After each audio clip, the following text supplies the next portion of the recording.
había prestado altas sumas de dinero a la corona húngara. No había ningún esfuerzo alguno para pagar sus compromisos. Cuando se convirtió en la viuda, Elizabeth se ganó la enemistad del rey porque constantemente asistía a la corte para exigir el pago de la deuda. Elizabeth era acusada de un crimen capital. La corona no tendría que pagar el dinero. De paso podía confirmar y reclamar todas las propiedades de la condesa. O sea, si ellos la condenaban a la pena capital, a la pena de muerte, pues ya el rey no pagaba la deuda que había adquirido con su esposo Ferenc. Y de paso le quitaba todas las propiedades. O sea, era su plan. Así como Hungría enfrentaba a los otomanos invasores, también tenía un conflicto interno. La Guerra de los 30 años enfrentó a los católicos y a los protestantes. Dentro de Hungría, la corona era católica, como la mayoría de los nobles, e intentó limitar los derechos de los protestantes, pero Elizabeth y Ferenc eran protestantes. Su poder, influencia y riqueza podían haber liberado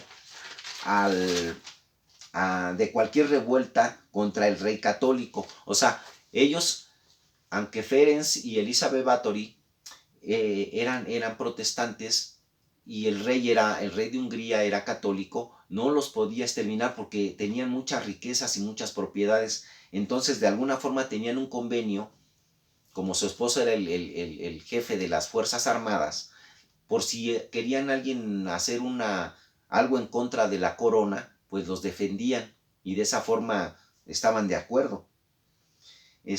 Matías lo sabía. Económica y políticamente para el rey era más conveniente que estuviera Elizabeth en el juego. O sea, no podía ejecutarla porque se echaría encima a todos los protestantes y a algunos grupos. Ordenaron encerrarla en su castillo después de las investigaciones del hallazgo de cuerpos desmembrados y desfigurados en las propiedades, de que se decidiera no exponer el caso contra la condesa. O sea, a pesar de que encontraron evidencias, decidieron no exponer su caso. Elizabeth fue condenada a un encierro permanente en uno de sus castillos en Eslovaquia, algo así como un arresto domiciliario. No era un encierro cualquiera. Elizabeth fue literalmente confinada dentro de unas paredes. La metieron en un hoyo y le bloquearon la salida con ladrillos. Solamente dejaron una abertura para introducir alimentos. O sea, ya no podía salir.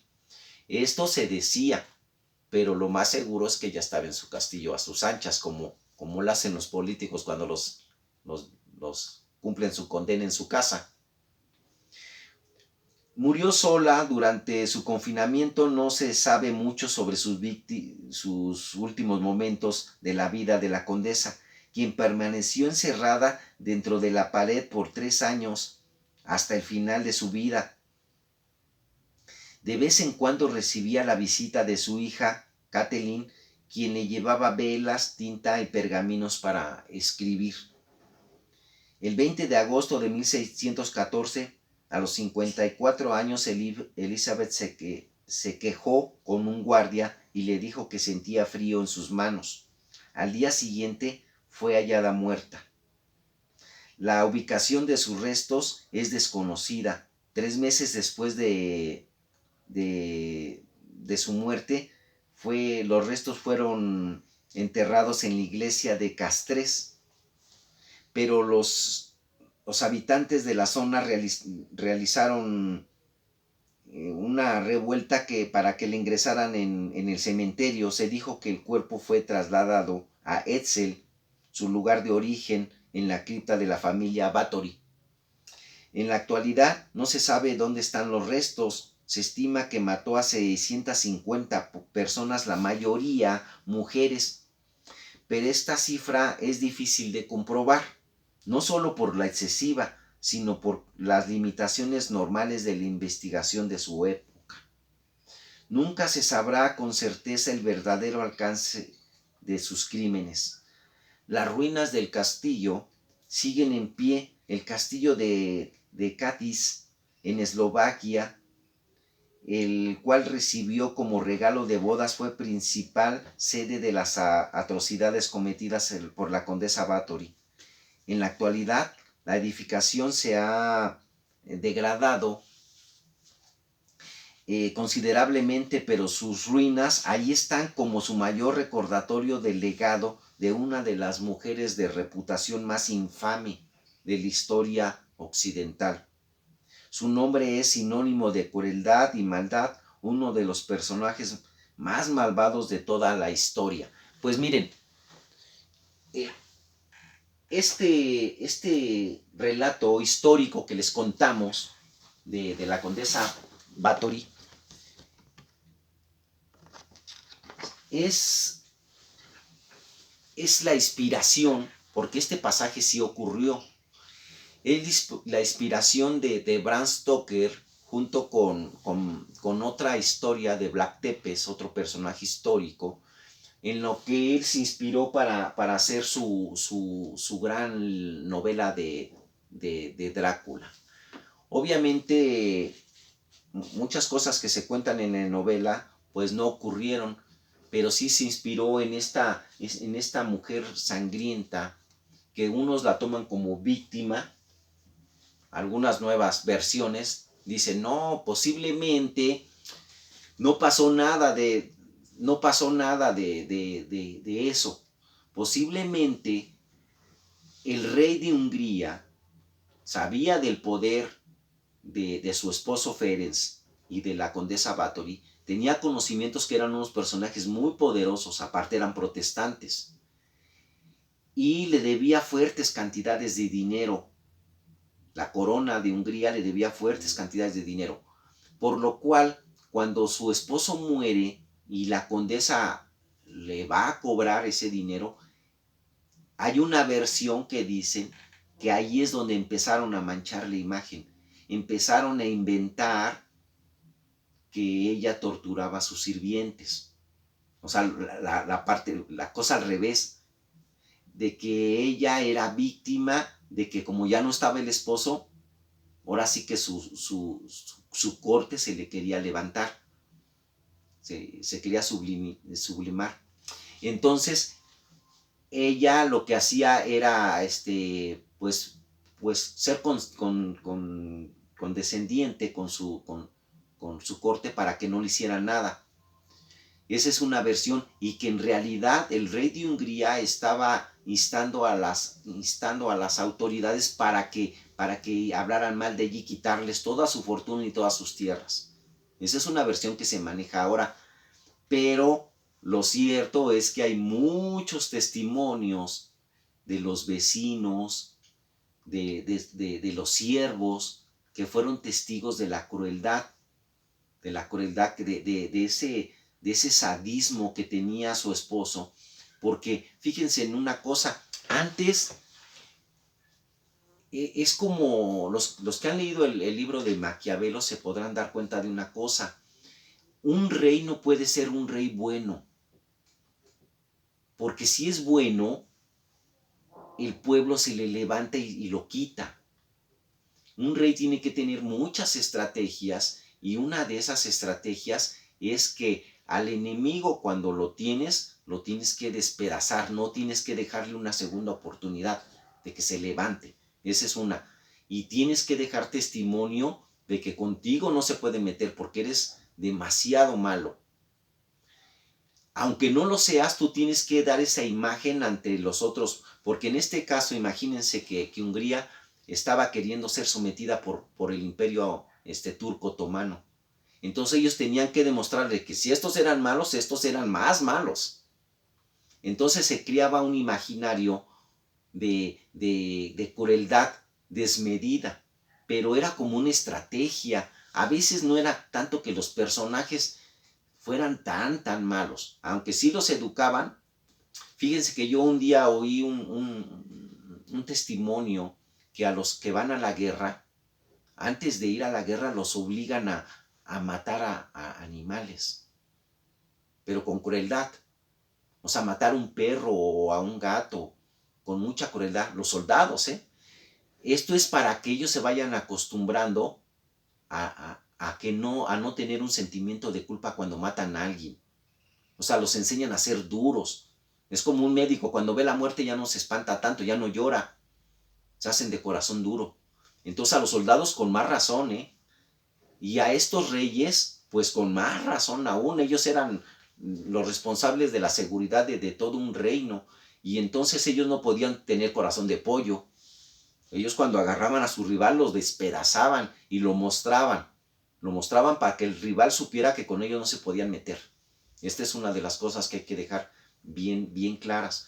Entonces, cuando muere el esposo de la condesa sangrienta de Isabel Báthory, pues imagínense que dijeron, ya se murió el mero mero, pues todos se le querían echar encima a esta mujer, pero ella era, como ella era muy culta y muy estratega, ella durante un tiempo pudo sostener que no perder el reino, pues. Y aparte tenía en contra al rey de Hungría, que era católico. Entonces puede ser que esa versión que dicen ahora, que a ella le imputaron, le inventaron todas estas cosas de crueldad, sea cierta. Pero hay otras versiones que son las que yo en lo personal creo. Ella viene de una familia que tenía perturbaciones psicológicas. Ella misma desde chiquita era muy, muy sádica.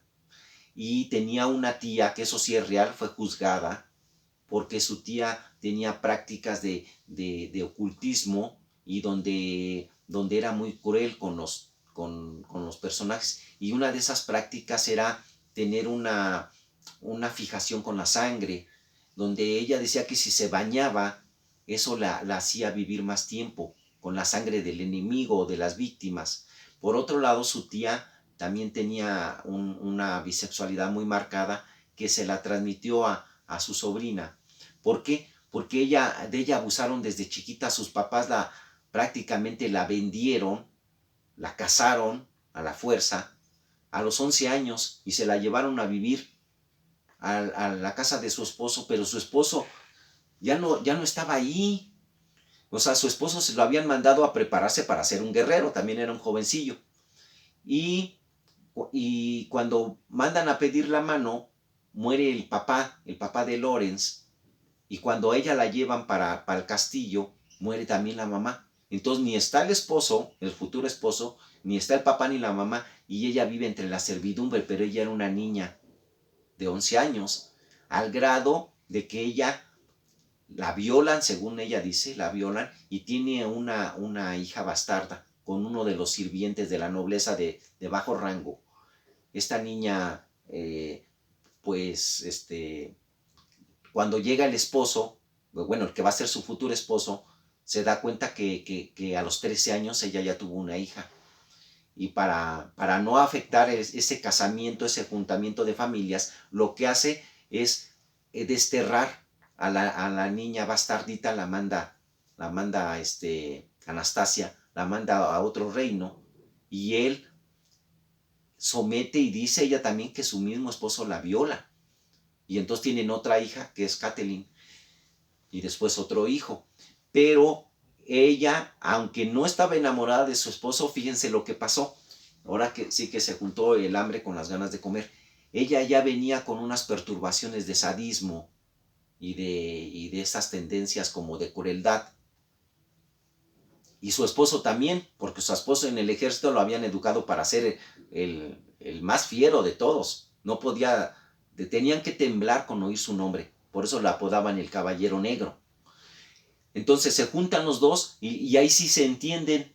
Tanto Isabel Báthory como su esposo, los dos tenían ese gusto por el sadismo y por ser muy crueles. Eso sí está comprobado.